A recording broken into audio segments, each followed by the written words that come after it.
नमस्ते विद्यार्थी मित्रो, या व्हिडिओमध्ये आपण गणित भाग 2 मधील प्रकरण 1 भूमितीतील मूलभूत संबोध या प्रकरणातील संकीर्ण प्रश्नसंग्रह बघणार आहोत. मी अतिशय सोप्या भाषेत तुम्हाला समजून देण्याचा प्रयत्न करणार आहे आणि निश्चितच तुम्हाला ते समजेल. चला तर सुरू करूया. यामध्ये पहिला प्रश्न, खालील बहुपर्यायी प्रश्नांच्या दिलेल्या उत्तरांपैकी अचूक पर्याय निवडा. प्रत्येक रेषाखंडाला किती मध्यबिंदू असतात? ओके, यामध्ये पर्याय बघा, एकच, बी मध्ये 2, सी मध्ये 3 आणि डी मध्ये अनेक. जर आपण एखादा रेषाखंड घेतला, ए बी हा रेषाखंड, तर त्याला एक आणि एकच मध्यबिंदू असतो. म्हणून ए हा पर्याय या ठिकाणी कसा आहे तर बरोबर आहे. प्रत्येक रेषाखंडाला एकच मध्यबिंदू असतो. प्रत्येक रेषाखंडाला एक आणि एकच मध्यबिंदू असतो. त्यानंतर पुढचा प्रश्न, दोन भिन्न रेषा परस्परांना छेदतात तेव्हा त्यांच्या छेदसंचात किती बिंदू असतात? तर पहिला पर्याय अनंत म्हणतोय तो, बी 2, सी 1 आणि डी एकही नाही. आता या आकृतीमध्ये दोन भिन्न रेषा परस्परांना छेदतात व या बिंदूत ए बी रेषा आणि सी डी रेषा त्या एक आणि एकाच बिंदू छेदतात. म्हणून पर्याय सी कसा या ठिकाणी बरोबर आहे. दोन भिन्न रेषा परस्परांना छेदतात तेव्हा त्यांच्या छेदसंचात किती बिंदू असतात? तर एक बिंदू हा छेदसंचात ओवा दाखवलेला आहे. म्हणून पर्याय सी कसा या ठिकाणी बरोबर आहे. दोन भिन्न रेषा परस्परांना एकाच बिंदू छेदतात. यानंतरचा पुढचा प्रश्न, तीन भिन्न बिंदूंना समाविष्ट करणाऱ्या. यामध्ये थोडं आपण करेक्शन करूया. पुन्हा एकदा, तीन भिन्न बिंदूंना समाविष्ट करणाऱ्या किती रेषा असतात? पर्याय ए 2, पर्याय बी 3, पर्याय सी 1 किंवा 3 आणि डी 6. आता इथे ए बी सी हे जर आपण तीन भिन्न बिंदू घेतले तर यातनं एक आणि एकच रेषा इथे अशी जाऊ शकते. ओके, आणि पी क्यू आर हे नैक रेषीय बिंदू आहेत. ए बी सी हे एक रेषीय आणि या पी क्यू आर मधनं आपल्याला इथे तीन रेषा इथे काढता येतील. एक क्यू आर मधनं जाणारी रेषा आणि शेवटची पी आर मधून जाणार रेषा. म्हणून तीन भिन्न बिंदूंना समाविष्ट करणाऱ्या किती रेषा असतील? त्यामध्ये एक किंवा तीन रेषा या प्रकारे. ओके, त्यानंतरचा पुढचा प्रश्न, सी हे उत्तर कसं आहे तर बरोबर आहे. यानंतर पुढचा प्रश्न, बिंदू ए चा निर्देशक -2 व बी चा निर्देशक 5 असेल तर डिस्टन्स ए बी, ए आणि बी मधलं अंतर आपल्याला इथे शोधायचं आहे. ओके, मग ते किती असेल? ए मध्ये -2 आहे, बी मध्ये 5, सी मध्ये 7, डी मध्ये 3. आता आपल्याला जर दोन बिंदूंमधलं जर अंतर आपल्याला शोधायचं असेल तर त्यासाठी अतिशय सोपं सूत्र, मोठ्या निर्देशकातनं छोटा निर्देशक काय करायचा? वजा करायचा. आता मोठा निर्देशक किती ते 5 आहे आणि छोटा किती तर -2 आहे. म्हणजे 5तनं -2 करणार. कंसाच्या बाहेर ऋण चिन्ह आहे आणि ऋण ऋण या ठिकाणी कसं होणार तर अधिक होणार. 5 अधिक 2 म्हणजे किती आले तर 7. म्हणून पर्याय सी हा या ठिकाणी कसा आहे तर बरोबर आहे. यानंतरचं पुढचं उदाहरण, जर P dash Q dash R आणि म्हणजे क्यू हा बिंदू पी आणि आर च्या दरम्यान आहे, डिस्टन्स पी क्यू बरोबर 2, बरोबर आहे, डिस्टन्स पी आर बरोबर 10, तर डिस्टन्स क्यू आर किती? आता इथे पी आणि क्यू, डिस्टन्स पी क्यू अधिक डिस्टन्स क्यू आर बरोबर डिस्टन्स पी आर. बघा इथे डिस्टन्स पी क्यू अधिक distance Q R, distance Q R म्हणजेच काय तर डिस्टन्स पी आर. आपण इथे ते सूत्र या ठिकाणी लिहिलेलं आहे. आपल्याला काय काय दिलेलं आहे तर डिस्टन्स पी क्यू ची किंमत इथे 2 दिलेली आहे. ओके, पी आर ची किंमत इथे किती 10 दिलेली आहे. पी आर च्या ठिकाणी आपण 10 लिहिलंय. आता डिस्टन्स क्यू आर बरोबर हा 2 पक्षांतर करणार, 10 - 2 म्हणजे किती आले तर 8 आले. म्हणून डिस्टन्स क्यू आर, बघा इथे डिस्टन्स क्यू आर किती आले तर 8 आले, म्हणून पर्याय बी हा कसा या ठिकाणी बरोबर आहे. यानंतरचा पुढचा प्रश्न. प्रश्न 2. संख्या रेषेवरील पी क्यू आर या बिंदूचे निर्देशक अनुक्रमे पी चे किती आहेत, पी चे 3 आहेत, क्यू चे -5 आणि आर चे किती आहे तर 6 आहेत. तर खालील विधाने सत्य आहेत की असत्य ते लिहायचे. मग डिस्टन्स पी क्यू अधिक डिस्टन्स क्यू आर बरोबर डिस्टन्स पी आर. मग आपल्याला इथे एक एक शोधता येईल. इथे डिस्टन्स आपण जर पी क्यू घेतला, पी पासून तर क्यू पर्यंत, आणि डिस्टन्स क्यू आर, क्यू पासून ते आर पर्यंत, म्हणजे डिस्टन्स पी आर, हे शक्य आहे का तर हे अशक्य आहे. आता हे आपल्याला असं पण इथे शोधता येईल की डिस्टन्स पी क्यू जर मला शोधायचं असेल तर पी चे निर्देशक 3 आहे आणि क्यू चा किती -5 आहे. मग मोठ्यातनं लहान वजा करणार, म्हणजे आपल्याला डिस्टन्स पी क्यू अधिक डिस्टन्स क्यू आर हे आपण सर्वप्रथम इथे शोधू.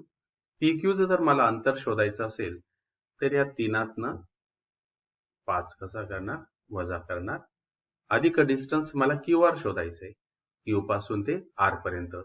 मग 6 ही संख्या मोठी आहे, 7 -5 हे ऋण करणार, 6 वजा कंसात -5 आणि यांची बेरीज, कंसाच्या बाहेर ऋण चिन्ह आहे, 3 अधिक 5 अधिक हे ऋण ऋण ते देखील कसे होतील ते अधिक होतील. म्हणजेच इथे आपल्याला ते टोटल डिस्टन्स या ठिकाणी किती येणार तर 5 आणि 5 10 आणि 9 19 डिस्टन्स इथे झालं. ओके. परंतु पी आर हे डिस्टन्स किती आहे, जर आपल्याला इथे जर पी आर जर आपण इथे काढला, पी आर जर आपण इथे डिस्टन्स काढलं तर आर मधनं पी चे निर्देशक 6 वजा 3 म्हणजे किती आले तर 3. मग हे सारखे आहेत का तर हे विधान कसे आहे तर ते असत्य आहे. इथे डिस्टन्स पी क्यू अधिक डिस्टन्स क्यू आर 19 आणि डिस्टन्स पी आर किती आला तर 3 आला, म्हणून हे दिलेलं विधान कसं येतं त्याचं असत्य आहे. यानंतरचा पुढचा प्रश्न.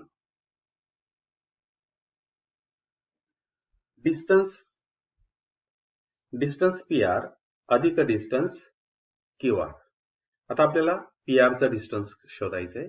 मग इथे मी डायरेक्ट आता लिहिणार पी आर जर आपल्याला डिस्टन्स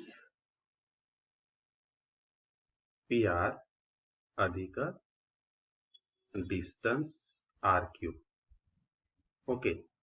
मग डिस्टन्स पी आर जर मला शोधायचं असेल तर मोठ्यातनं लहान वजा करणार, 6 वजा 3, मी इथे 6 वजा 3 अधिक डिस्टन्स आर क्यू मला शोधायचं आहे. ओके.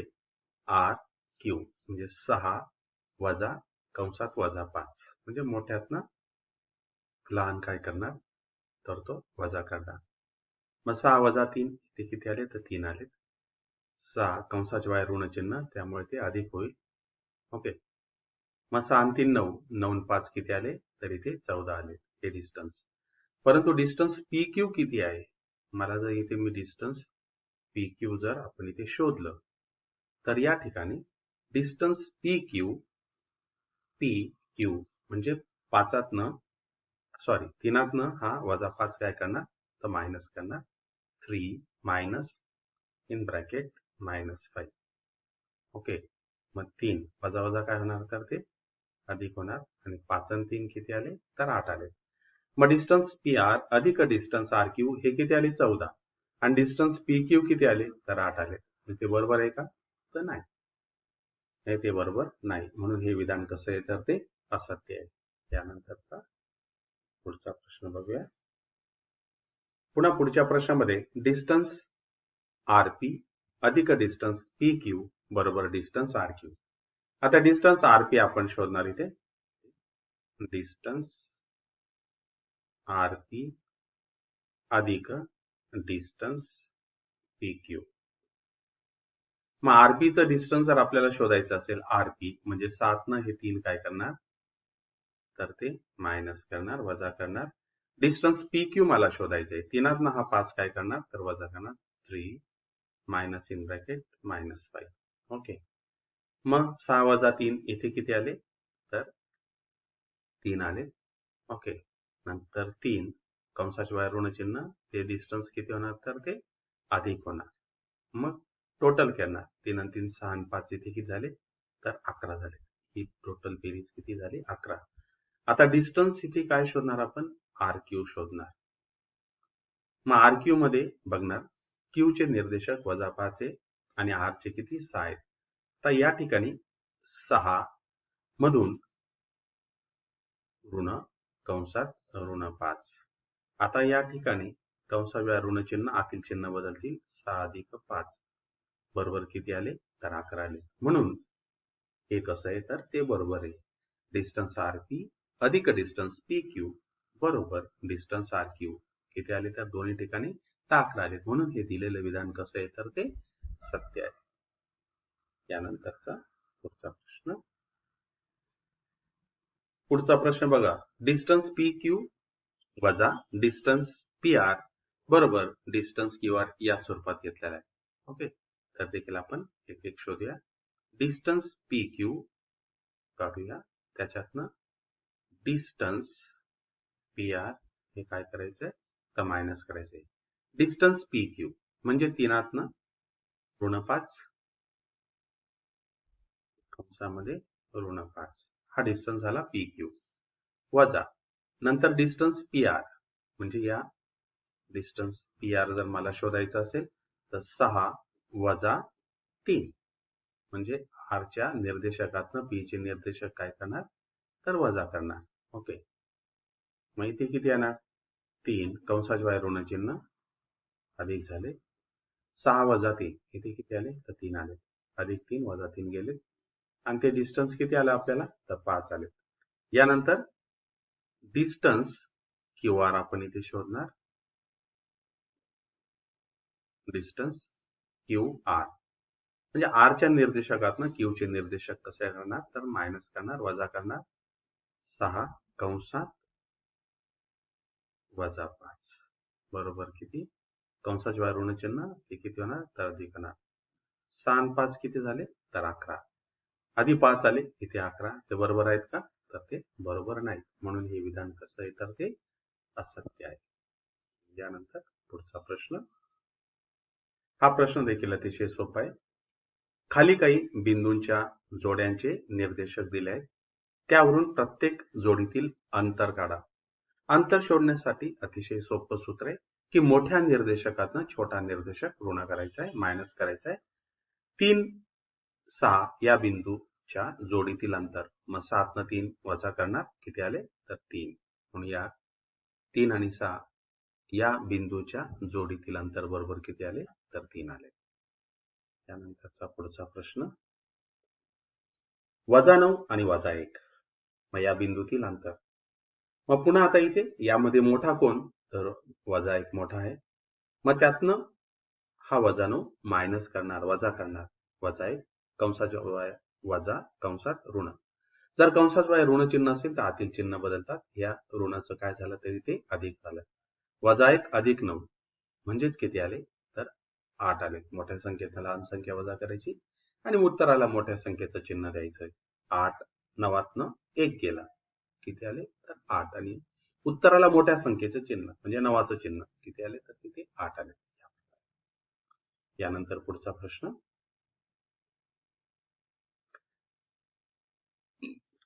-4 आणि 5. -4, 5 या बिंदूंच्या जोडीतील अंतर. पुन्हा यामध्ये मोठी संख्या कोणती? तर 5 आहे. 5 वजा कंसात वजा 4 कंसाच्या बाहेर ऋण चिन्ह. तर आतील चिन्ह बदलतात. 4ला ऋण चिन्ह आहे म्हणून ऋण ऋण ते काय होणार? तर अधिक होणार. 5 आणि 4 किती आले? तर 9. आणि म्हणून -4, 5 या बिंदूंच्या जोडीतील अंतर किती आले? तर 9 आले. त्यानंतर पुढचा प्रश्न. 0 आणि -2. पुन्हा यामध्ये मोठी संख्या कोणती आहे? तर 0 आहे. त्यातनं -2 हे ऋण करणार. मग 0 आणि -2 या बिंदूंच्या जोडीतील अंतर. 0 वजा कंसात ऋण 2 कंसाच्या बाहेर ऋण चिन्ह म्हणून आतील चिन्ह बदलतील आणि यामध्ये 0 अधिक 2 बरोबर इथे किती आले तर 2. म्हणून 0 आणि ऋण 2 या बिंदूंच्या जोडीतील अंतर किती आले तर ते 2 आले. यानंतर पुढचा प्रश्न. आता बघा इथे x अधिक 3 आणि x वजा 3. मग यामध्ये मोठा कोण असेल तर x अधिक 3 हा मोठा असेल आणि x वजा 3 हा लहान असेल. म्हणून या दोन बिंदूतील अंतर मोठ्यातनं लहान पुन्हा वजा करणार. x अधिक 3 मोठा आहे वजा कंसामध्ये x वजा 3. कंस जेव्हा आपण इथे फोडणार म्हणजे आतील चिन्ह कसे होतील तर बदलतील. x ला इथे अधिक चिन्ह आहे ते ऋण झालं. हे ऋण 3 ते काय होणार तर अधिक होणार. प्लस x आणि मायनस x हे कॅन्सल होणार. 3 अधिक 3 किती आले तर 6. म्हणून x अधिक 3 आणि x वजा 3 यातील अंतर किती आले तर 6 आले. ओके. यानंतरचा पुढचा प्रश्न बघूया. ऋण 25 आणि ऋण 47 या दोन बिंदूतील अंतर. यामध्ये मोठी संख्या कोणती आहे तर ऋण 25 आहे आणि छोटी कोणती आहे तर ऋण 47. म्हणून ऋण 25 मधनं ऋण 47 हे ऋण करणार.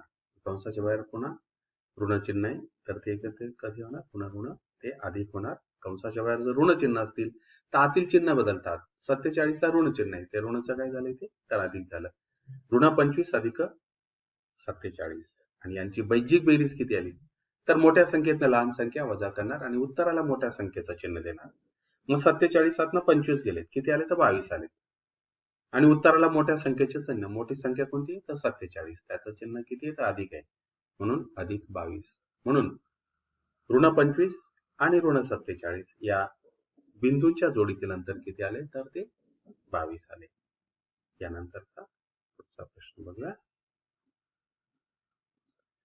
80 आणि वजा 85. आता 80 आणि वजा 85 या बिंदूच्या जोडीतील अंतर. इथे मोठी संख्या अधिक 80 छोटी संख्या ऋण 85 पुन्हा 80 वजा कंसात ऋण 85. कंसाच्या बाहेर ऋण चिन्ह म्हणून ते कसं होणार तर ते अधिक होणार.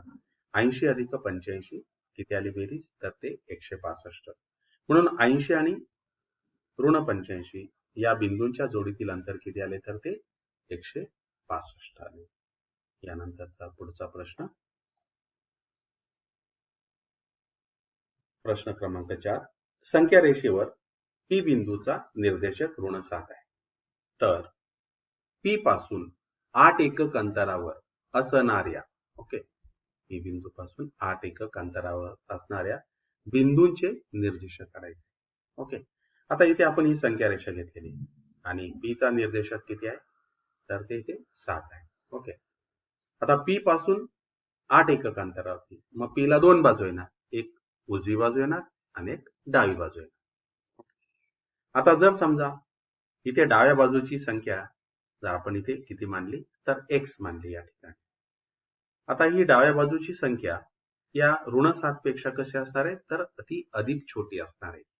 म्हणून या दोन बिंदूतील अंतर जर मला शोधायचं असेल तर ही ऋण 7 ही मोठी असणार आहे आणि या ऋण 7 मधनं हा x कसा करणार मी ऋण करणार. म्हणजेच या दोघातील अंतर आपल्याला त्याने दिलेले. किती आहे ते अंतर तर ते अंतर किती आहे तर 8 आहे.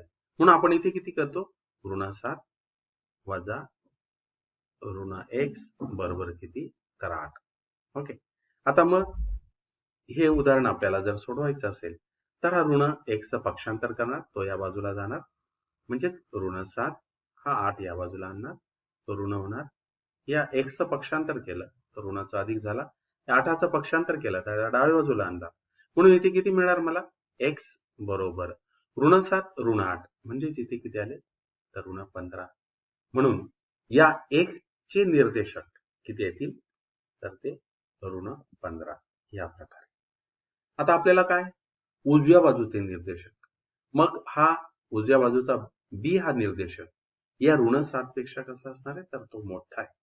कारण की संख्या रेषेवर प्रत्येक एखाद्या संख्येच्या उजव्या बाजूला असणारी संख्या ही मोठी असते आणि त्याच बिंदूच्या डाव्या बाजूला असणारी संख्या त्यापेक्षा लहान असते. मग आपल्याला या P आणि B मधलं जर अंतर मला शोधायचं असेल तर या x मधनं या 7ला ऋण करावं लागणार आहे. ओके. आता B हा बिंदू P च्या उजवीकडे आहे म्हणून हा x हा ऋण 7 पेक्षा कसा असणार आहे तर तो मोठा असणार आहे.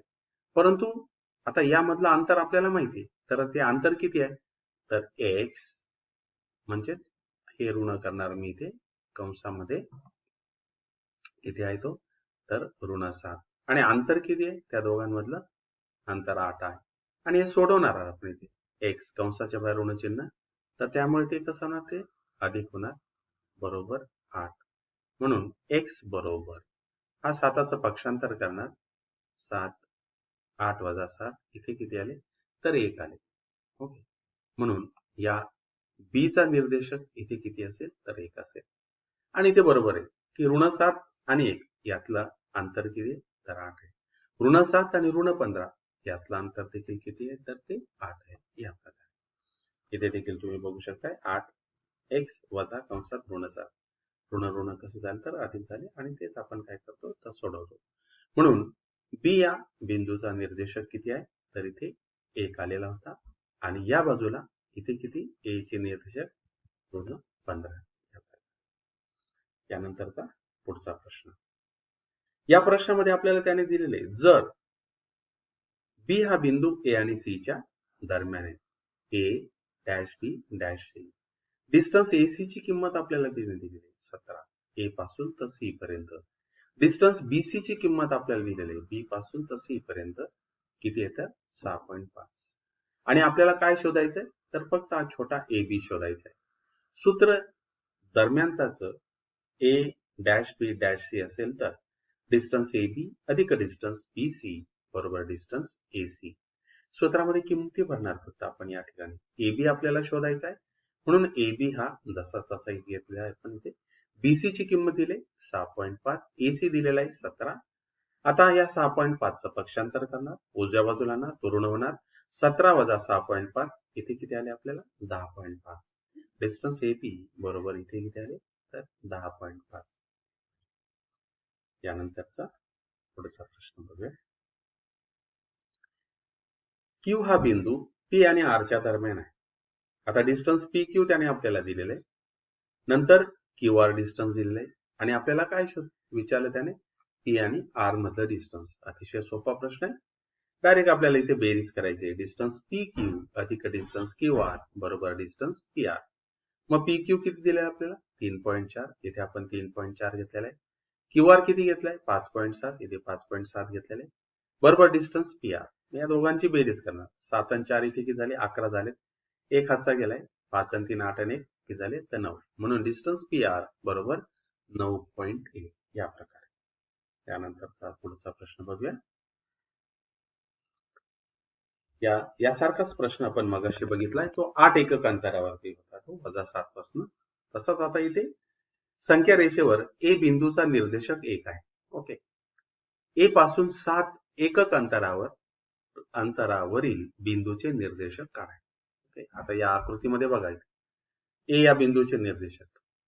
आता सर्वप्रथम आपण जर इथे घेतला की तोच बिंदू इथे सी या ठिकाणी असेल, म्हणजे एकाच्या डावीकडे असेल, तर मग ही एक्स ही संख्या या एकापेक्षा कशी असणार आहे, तर छोटी असणार आहे.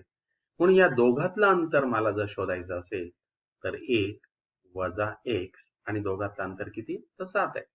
मग सिंपल आपण सॉल्व्ह करणार. हे ऋण एक्स पलीकडे गेले तर ते किती झाले, अधिक झाले. आणि 7ला आपण या डावीकडे आणला, तो ऋण झाला पक्षांतर करताना.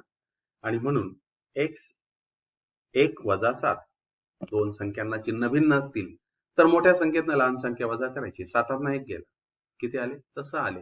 आणि उत्तराला मोठ्या संख्येचं चिन्ह द्यायचं, म्हणजे इथे किती आले, ऋण 6. या प्रकारे. म्हणून इथे या सी चे निर्देश इथे किती येतील, तर ते ऋण 6 येतील. आता तोच बिंदू जर समजा एकाच्या उजवीकडे असेल, मग हा कसा असणार, या एकापेक्षा मोठा असणार आहे. या दोघातलं अंतर जर मला शोधायचं असेल तर एक्स वजा 1 बरोबर किती करणार मी, तर 7 करणार. एक्स वजा 1 बरोबर किती आले, तर 7 आले. मला हे सोडवायचंय. एकाचं पक्षांतर करणार, 7 अधिक 1 बरोबर किती आले, तर 8 आले. म्हणून इथे किती येणार, तर 8 येणार. ओके. आणि या बाजूला जर मला करायचे असेल तर इथे किती येणार, तर -6. ओके. पण मगाशीच ते शोधले. म्हणून ए या बिंदूपासून 7 एकक अंतरावरती 2 बिंदू असतील. ओके. मग कोणकोणते दोन बिंदू असतील? तर ते -6 असेल आणि इथे किती असेल उजवीकडे? तर 8 असेल. 1 आणि -6 यातलं अंतर 7 आहे. 1 आणि 8 यांचं देखील अंतर किती? 7 आहे. यानंतरचा पुढचा प्रश्न. पुढील विधाने सशर्त रूपात लिहा. ओके. आता इथे बघा प्रश्न कसा आहे. प्रत्येक समभुज चौकोन हा चौरस असतो. हे विधान तसं असत्य आहे, परंतु आपल्याला ते सशर्त रूपात लिहायचंय. मग काय येते की याच प्रकारचं जर आणि तर या ठिकाणी आपल्याला वापरायचंय. ओके. प्रत्येक समभुज चौकोन, आता हा पहिला पार्ट झाला यामध्ये, आणि दुसरा पार्ट कोणता झाला? तर तो चौरस असतो. मग आपल्याला हेच विधान कसं लिहायचंय की पहिल्या पार्टला आपल्याला जर कुठे जोडता येईल आणि दुसरा पार्ट जो असेल तिथे आपल्याला तर जोडायचं. मग जर एखादा चौकोन समभुज चौकोन असेल, एखादा चौकोन समभुज चौकोन असेल तर तो काय असतो? तर तो चौरस असतो.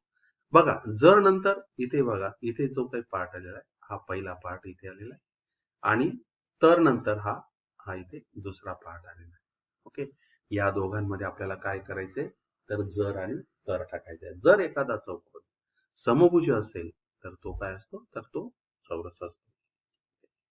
यानंतरचा, रेषीय जोडीतील कोन परस्परांचे पूरक असतात. मग काय ते रेषीय जोडीतील हे सर्वाधिक महत्वाचं आहे. आणि ते कसे असतात? तर पूरक असतात. मग रेषीय जोडीतील हे वाक्य महत्वाचं आहे आणि पूरक असतात हे देखील वाक्य महत्वाचं आहे. पण कोण असतात? तर कोण असतात. म्हणून दोघांना आपण कोण कोण जोडणार? जर दोन कोण रेषीय जोडीतील असतील, हा पहिला पाठ झाला. जर दोन कोण रेषीय जोडीतील असतील तर ते परस्परांचे कसे असतात? तर पूरक असतात. परस्परांचे पूरक असतात. इथे आपण घेतलेले बघा. ओके. जर दोन कोण रेषीय जोडीतील कोण असतील तर ते परस्परांचे पूरक असतात, म्हणजे त्यांच्या कोणांच्या मापांची बेरीज 180 अंश असते. या प्रकारे. यानंतरचं पुढचं वाक्य बघा. त्रिकोण ही 3 रेषाखंडांनी तयार झालेली आकृती असते. त्रिकोण ही 3 रेषाखंडांनी तयार झालेली आकृती असते. आता यामध्ये देखील बघा, एखादी आकृती, जर एखादी आकृती त्रिकोण असेल तर ती कशी असणार आहे? तर ती 3 रेषाखंडांनी तयार झालेली असेल. या प्रकारे त्रिकोण ही 3 रेषाखंडांनी तयार झालेली आकृती असते. तर या ठिकाणी आपल्याला असा विचार करावा लागणार आहे, जर एखादी आकृती त्रिकोण असेल तर ती 3 रेषाखंडांनी तयार झालेली असते. बघा इथे त्रिकोण आणि इथे नंतर काय दिलंय? 3 रेषाखंडांनी. पण या दोघांना काय?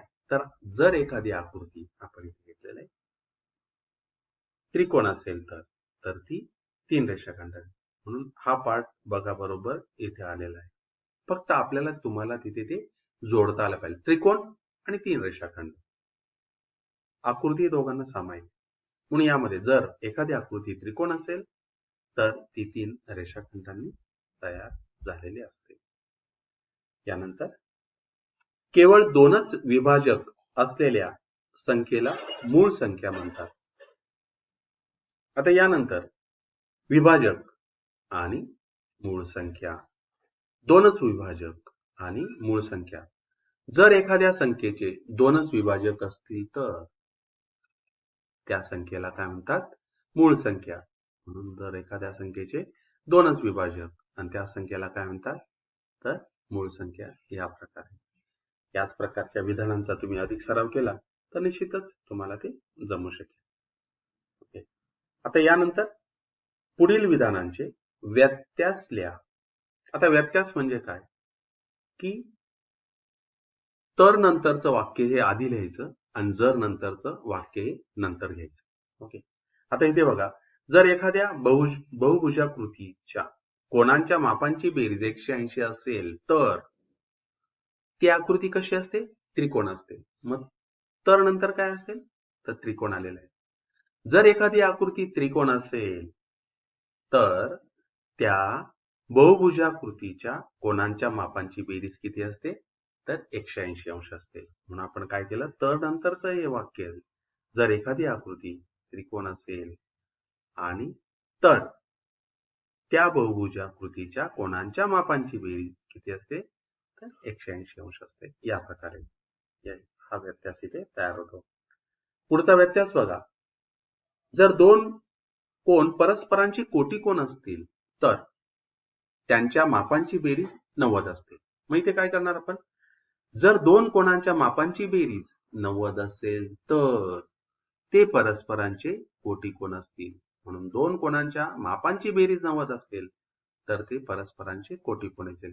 बघा, कोटी कोन इथे नंतर आला आणि इथे 90 हे आधी आलं. या प्रकारे. ओके.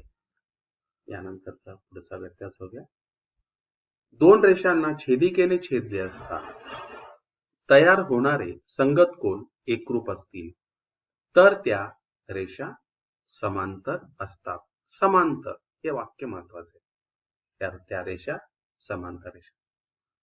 जर दोन रेषा समांतर असतील आणि त्यांना जर एखाद्या छेदिकेने छेदले असता तर त्यांचे संगत कोन हे जर नंतर ते संगत कोन कसे असतात? तर ते एकरूप असतात.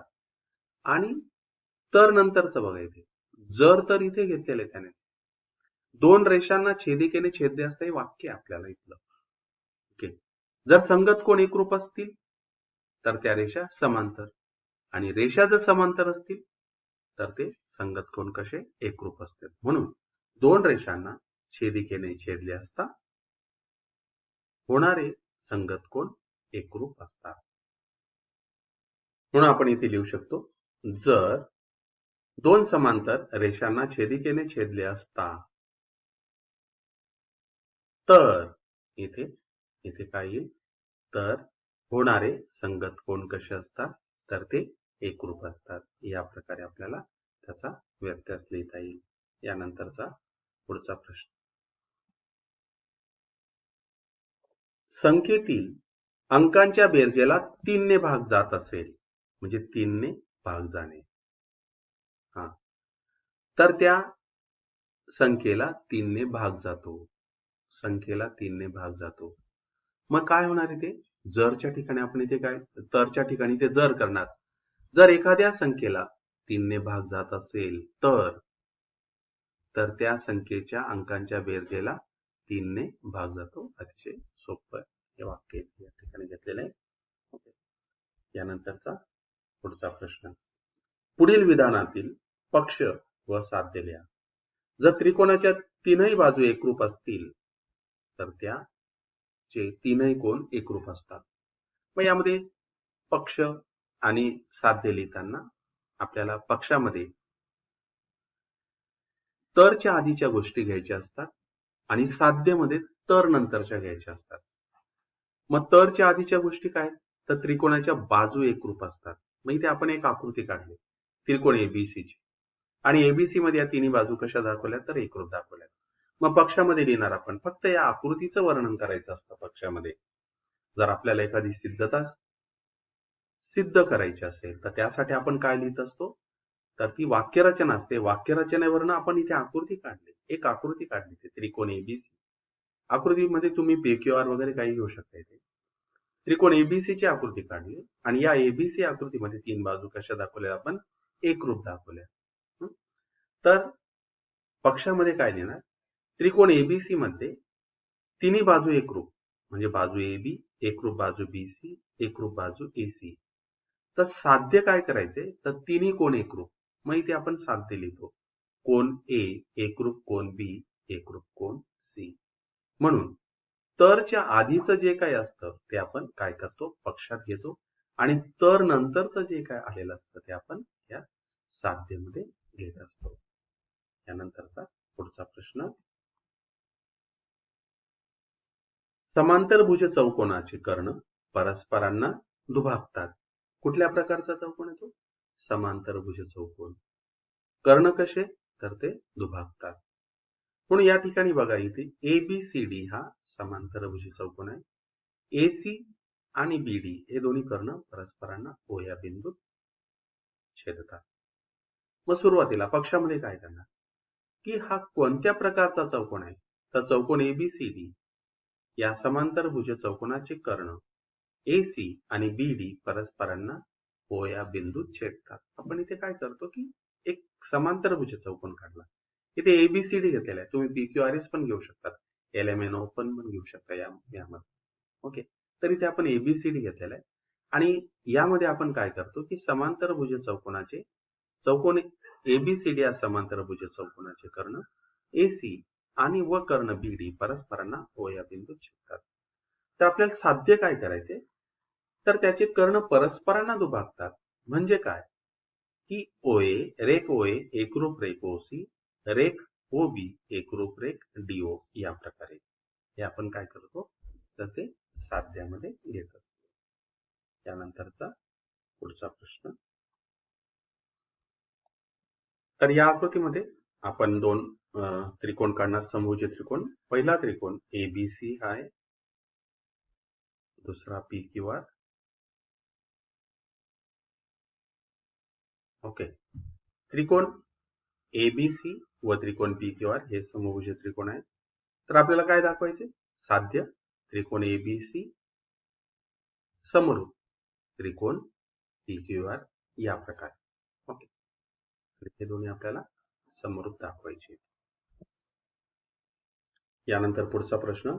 जर रेषीय जोडीतील कोन एकरूप असतील तर त्यापैकी प्रत्येक कोन काटकोन असतो. ओके. आता रेषीय जोडीतील कोन आपण इथे घेतलेले, कोन ABC आणि कोन DBC हे रेषीय जोडीतील कोन आहेत. आणि दोन्ही कोन कसे, तर ते एकरूप आहेत. ओके. दोन्ही कोन एकरूप आहेत इथे.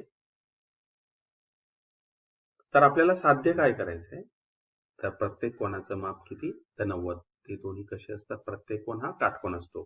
म्हणून आपण इथे साध्यमध्ये लिहिणार कोन.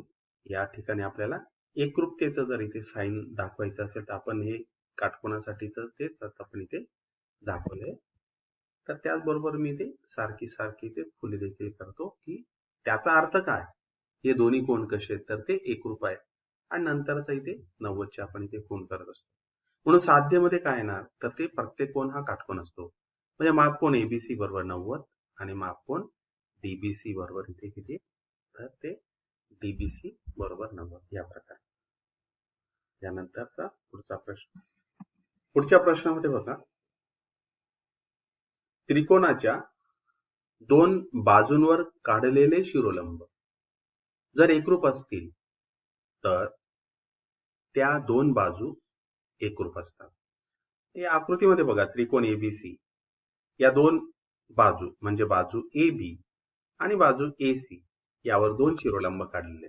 शिरोलंब काय, तर B या शिरोबिंदू पासून AC वर लंब हा BD काढलेला आहे. BD हा लंब. त्याचबरोबर C या शिरोबिंदू पासून AB या बाजूवर लंब CE काढलेला आहे. तर आपल्याला साध्य काय करायचं की ज्या बाजूंवर लंब काढलेले ते त्या दोन्ही कशा असतात, तर त्या एकरूप असतात. म्हणजे बाजू AB एकरूप बाजू AC या प्रकारे. म्हणून आपण इथे पक्षामध्ये काय लिहिणार की त्रिकोण ABC मध्ये रेख BD लंब बाजू AC हा पहिला पाठ. त्याचबरोबर रेख CE लंब बाजू AB. ओके. आणि हे शिरोलंब जर एकरूप असतील म्हणजे आपण इथे या दोघांना एकरूपतेचे इथे साइन केलं. ओके. BD रेख BD एकरूप रेख CE. तर यावरनं आपल्याला काय साध्य करायचे, तर त्या दोन्ही बाजू कशा असतात, तर ते एकरूप असतात. म्हणजे बाजू AC एकरूप बाजू AB या प्रकारे. आपण या दिलेल्या वाक्यरचनेवरनं आकृती, पक्ष आणि साध्य या ठिकाणी आपण देऊ शकतो. ओके. याचबरोबर आपण हा संकीर्ण प्रश्न संग्रह इथे पूर्ण केलेला आहे. यानंतर पुन्हा भेटूया पुढच्या व्हिडिओमध्ये. पर्यंत नमस्ते.